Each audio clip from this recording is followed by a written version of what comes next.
Good, good morning. I had to make sure it was morning or afternoon, folks. This is a Committee for Economic Development, Downtown and Metropolitan Planning, to discuss. Not sure which item it is, but Jake, how you doing? I'm gonna invite you. Sit here. Anyone else that's supposed to be? I think it's one simple issue. Come on, Madam Amendola.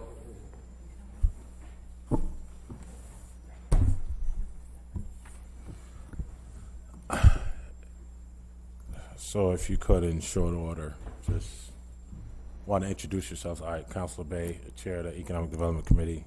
To my right, Councilor Pat Hogan, 2nd District. And we have... Yes, Jake Dishaw, I'm the Director of the Central Permit Office.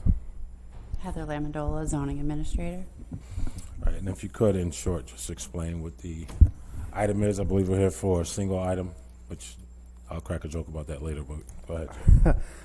We are here before you today to talk about an agreement that we're seeking, approval for an agreement between SIDA and vendors for permit software that the City of Syracuse would like to move forward with.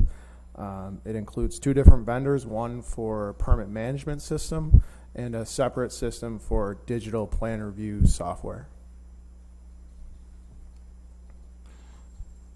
Have vendors been identified already?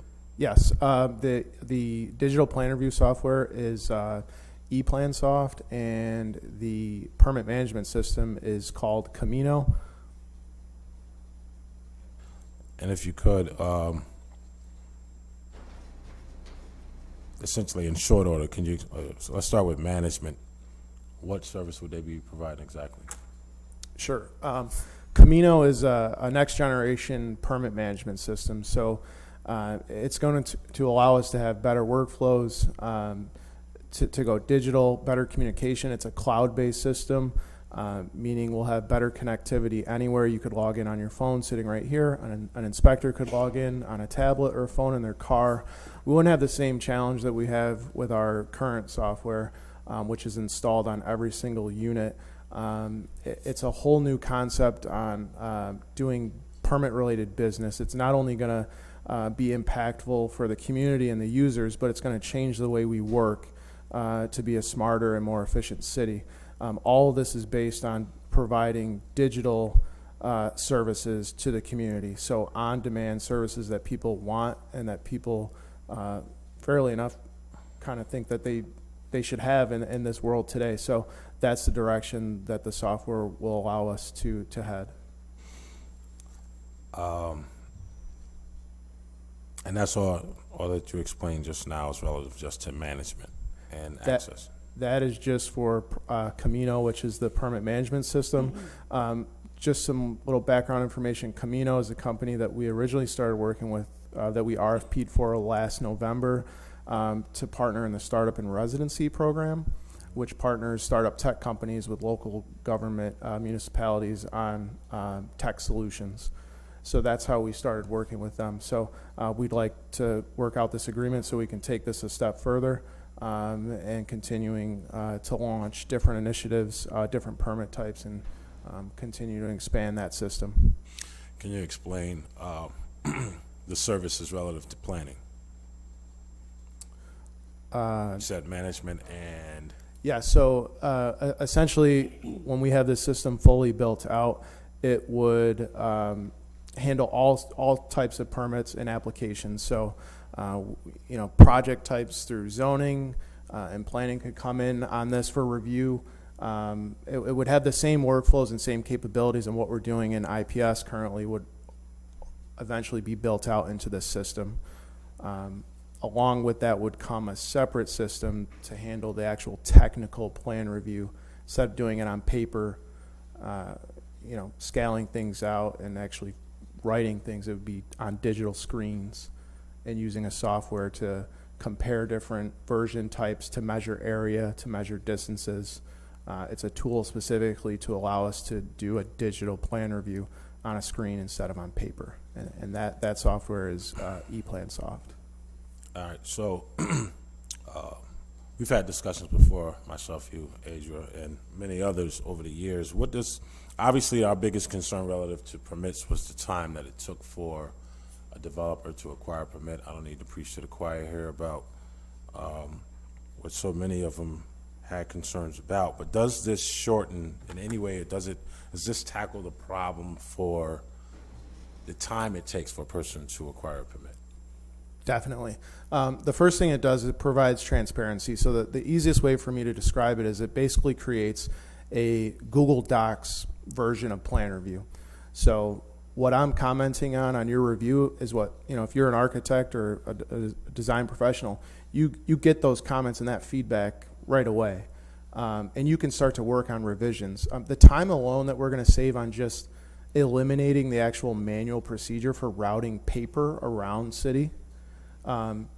Let's say a project gets dropped off, a new construction. We need 8 full sets of building construction plans. We're sending plans to City Hall. We're sending plans, different departments within City Hall Commons. We're sending plans to water, DPW, et cetera, plumbing. All this is going to be done digitally. So click of a button, you have it. That's going to, and that's just the initial submission. A lot of times these large projects go through at least one revision cycle, so the same process is repeated again. This will eliminate all of that manual work to a digital format that we get immediately and on demand. So just for the clarity of anyone who may be listening, I understand what you're saying, but just for clarity. So when I spoke with you guys before, I talked about the idea that we can shorten up the plan by putting all these people who have to review the permits in the same space. In this sense, you have a virtual office of sorts where the same thing happens. Yes, but we have put together what I call the big three. We have commercial review teams that exist with members from the Central Permit Office doing the building code review, Fire Prevention Office doing the fire code review, and zoning. And they're working on teams.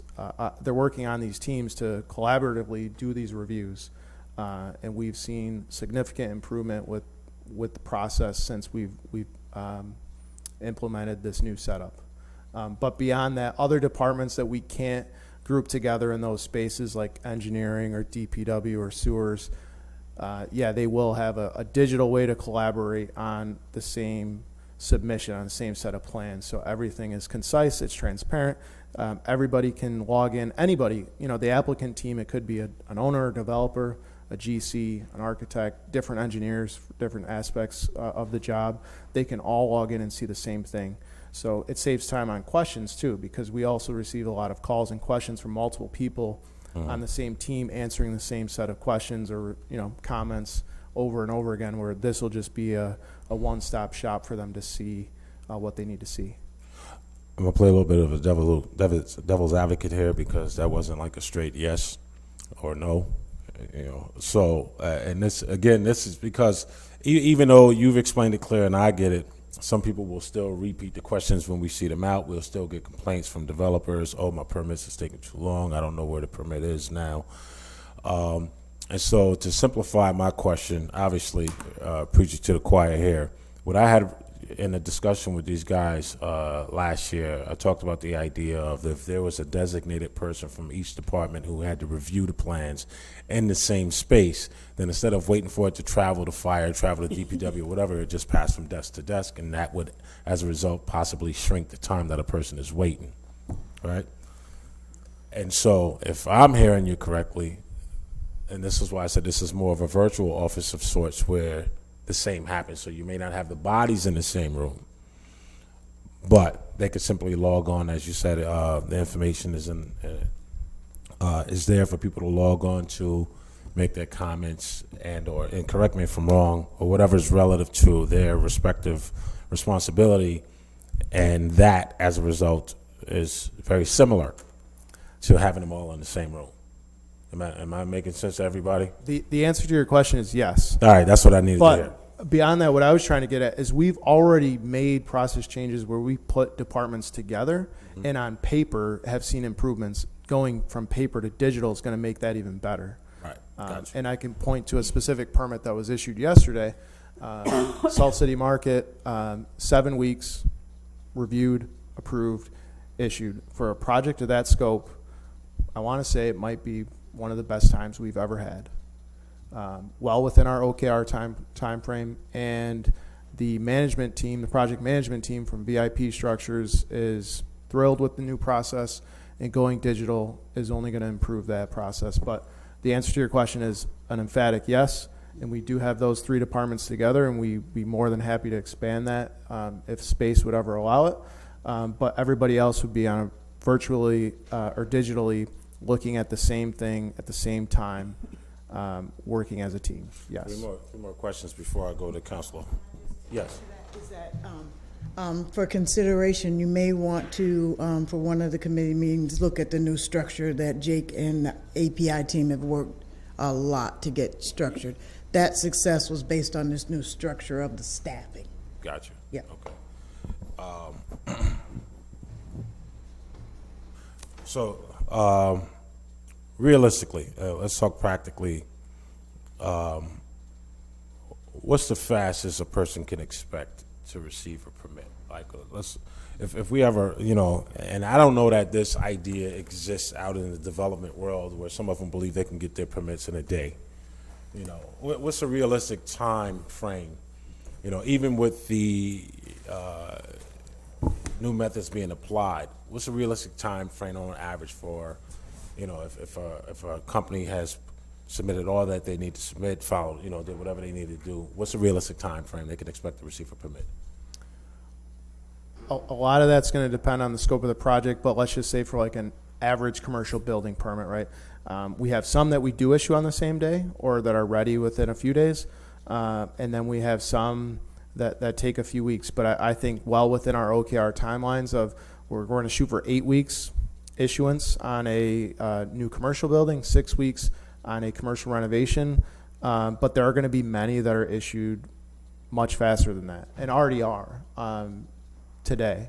But we will continue to try to improve that. Obviously, volume and number of projects in it at any given time impacts that. But I think what we're trying to get brought on for software here will certainly help us improve those turnaround times. So it's hard for me to sit here and give you an exact time frame, but I wouldn't be surprised if we could get this down even more, a few weeks, 4 or 5 weeks on some of these. I think a great example that could be used is, some commercial development, new construction, because they're big projects and what people could expect. But I think what we run into and what I run into is the fact that some people know that some people get permits in a day, and then others, in their mind, it takes forever. We know the discrepancy. I know me and Heather talked times before on other projects where people believe they followed all the instructions, but they didn't. And so I think a part of the question that I'm trying to understand is in regards to that, on average 8 weeks, which we know is not a solid number. Is that based on our process or because people are failing to submit information? Because obviously what I'm concerned about is our process. With all things submitted, is it going to take 8 weeks for people to get a permit? Obviously, I use an example as a commercial development, new development, as our litmus test here. So we don't need to talk about permits for fences or anything like that. We know that they're different. But for a big project, are we looking at 8 weeks? Best case scenario, no. We're meeting that target deadline way ahead of time. Perfect. I mean, the one that I just brought up with Salt City Market, with a digital process and going through all the process changes we made, probably could have been more like 5 weeks or maybe even 4 weeks, which is for a brand new project from the ground up. That's pretty good. Yeah, I mean, and I asked because, it's been public information that there would be an effort to tackle this problem. But I think, for people to, to be able to actually identify that there's been some improvement, some kind of average solid number would need to be provided. Yeah, come on, Adrian. Yeah. So I can show you this on the phone, but this is all public and it has our mean and median review times based upon calendar years. So in 2019, for a commercial renovation, well, in 2018, gosh, I'm pushing wrong buttons now. Sam, you built this graph too responsive. In 2018, for a commercial renovation, it was taking an average of 36 days to get approved. In 2019, an average of 8 days. Similarly, in 2018, for a new commercial project, 126 days, and in 2019, 84 days. And the trends are continuing to go down. So we have that data, and I can send that link so you guys can all keep an eye on it and monitor it. But we hope and anticipate that that's going to continue to trend down. And I think Jake can talk about this more, but right now this is measuring the total time from when the application comes into our office until the permit is physically picked up from our office. So that includes time from our staff, but also time for revisions, and then also even time to come and pick it up after it's been issued. Okay. My last two questions, even though it seemed like I asked them already.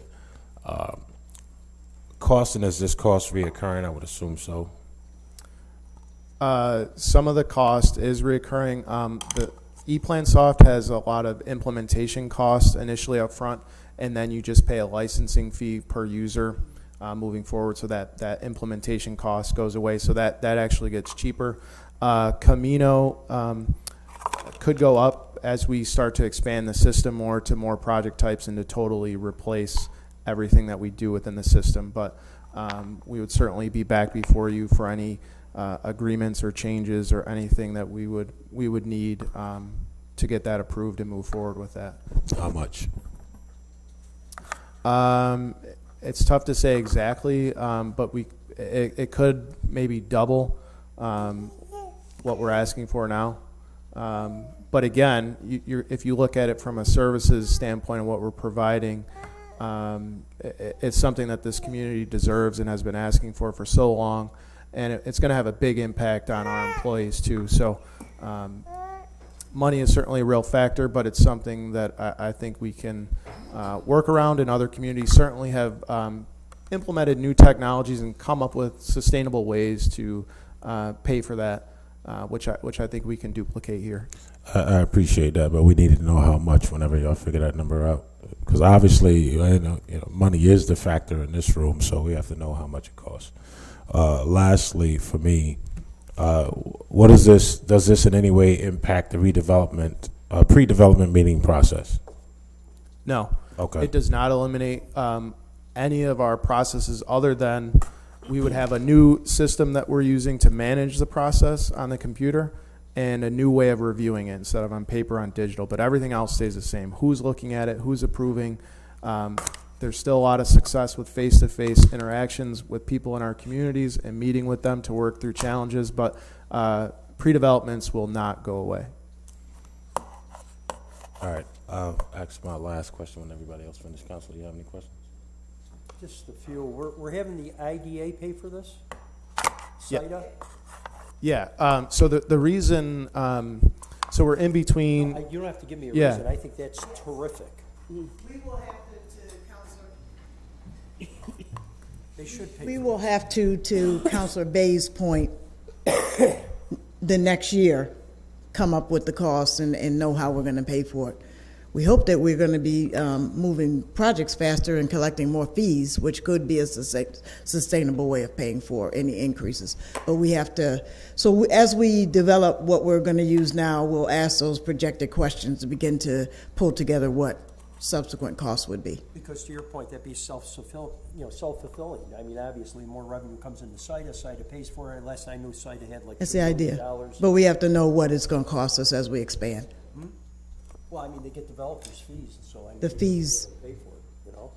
If we're ever to streamline the process, in theory, we're generating more development projects moving, and collecting fees for that could be a sustainable path for paying for any increases, the baseline and any increases. But we have to know, to your point, what that number is going to be. Yeah, I mean, because I understand Hope's point. You know, CIDA's pay. You know, the idea is CIDA's pay. Who pays for it next year?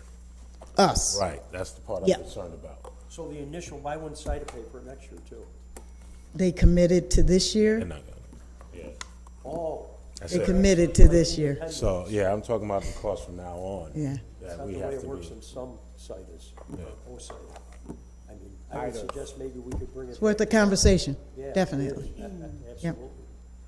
And a couple other things. I mean, you've made great strides, obviously. So the old going and having touch basing with all the different departments, that's gone, right? It's going to be all virtual. Everybody will know everything. Will there be like anybody like sort of case managing things? Are you doing that, Jake? So And your staff? I am overseeing that, but we have 2 new project managers that joined us in the fall and are already doing that today. So a little bird dog each project at a certain. So we would be able, like Councilor Bay or myself, would be able to call and find out where everything exactly is and what they need, right? Yes. Okay, that's great. There was one. Will there be somebody? Yeah. I'm sorry, Council Bay, that's the point, that's to the point of the new structure that you all should know about, and at some point we can present. And my other question would be, some developers are not as attuned as like me, and as far as like new technology. Would there be somebody sort of helping? I'm thinking of a few developers I know where, will come in and maybe wouldn't know how to. Yeah. System. It's perfectly normal to have people that are ready for this up front, but there will be a lot of coaching and a lot of collaboration on our part. But it shouldn't be difficult, and we're ready to take that on and work with applicants, developers, taking what they would want to do on paper, turning that into a digital submission, and walking them through that step. But a lot of them are already ready for that. They have it all on computer anyway. There's all these extra costs for them to now send that to a print shop to print multiple copies and to bring in, which is something worth mentioning regarding fees. Taking a look at what other communities have done is a lot of communities do charge like a technology fee or a surcharge, because you might save 10 or 15 grand on printing because now you can submit digitally. And talking with the development community, they're more than happy to pay a fee to save that amount on paper, realizing that there's real costs for us to bring on technology to eliminate that requirement for them. So there are some other revenue opportunities to help sustain this, and it's worth talking to about long term, but there's a number of opportunities there that I think can make this achievable. In our concern, I know Councilor Bay and I, we've been on this for years, and our concern has always been, cutting the time. It's just not cutting the time to see the project go up. But if somebody's a developer and he's borrowing money, he's paying on that money. That's the deal, So that's why it's always been sort of important for us. But that's all the questions I have. Congratulations, Mr. Bishop. I would just say I apologize for being late, and that I try not to read comments ever. But once upon a time, I read a comment on Syracuse.com and it said, "Have you been to the Syracuse City Council lately? They walk in 15 minutes late with babies." And I was like, "Man, I'm not late." To that guy out there, you got me. Late with a baby. I certainly express my appreciation for the effort. I think, it's a move in the right direction. I was happy when we were having the discussion sometime last year, and this has been a long time coming. I think I probably speak for my colleagues, which I usually don't do, that there's a lot of satisfaction with this effort. So I appreciate it. I don't know if there's anything in addition to add. Yes, no? Just another item. Yes. Well, I'm ready for you. Right now? Yes. Okay. All right. So, in addition to this, I have a special permit for a restaurant at 919 East Genesee Street that will be coming onto your agenda. So this initial project was approved. It was a 245 dwelling unit structure with vacant space on the first floor, including parking. This is bounded by Fayette, Krause, Irving, and East Genesee Street. It's the Theory student housing project that was established pursuant to some demolition of some properties. So a restaurant is going into one of the spaces on the first floor, and that will be before you, possibly on your next agenda. So if you have any questions about that, it's a bubble tea restaurant. Any questions? I just would probably have a question of the Commissioner of Assessment about the taxes involved in this particular project. Would that affect their assessment, the taxes? The project has a 485A exemption. So the increases in assessment that occurred to the property are totally exempted for a number of years. We assessed it as a finished product, so putting a restaurant in it would not change that assessed value. We assumed that they were going to fill that commercial space at the time that it was built. Commercial space before. Right, right. And once again, they're not paying taxes on it anyway, so it's kind of a moot point. But yes, once the exemption phases out, there will be, they'll start paying some real money to the city. No taxes or frozen? No, they're paying based on what was there before they Prior, constructed okay, the building. So gotcha. there were other structures there that were removed. Gotcha. Right. Anything further? No? That was quick. Thank you. If there's nothing else, we will adjourn this meeting. See, it was nice and painful, painless rather. Wasn't that bad, Heather?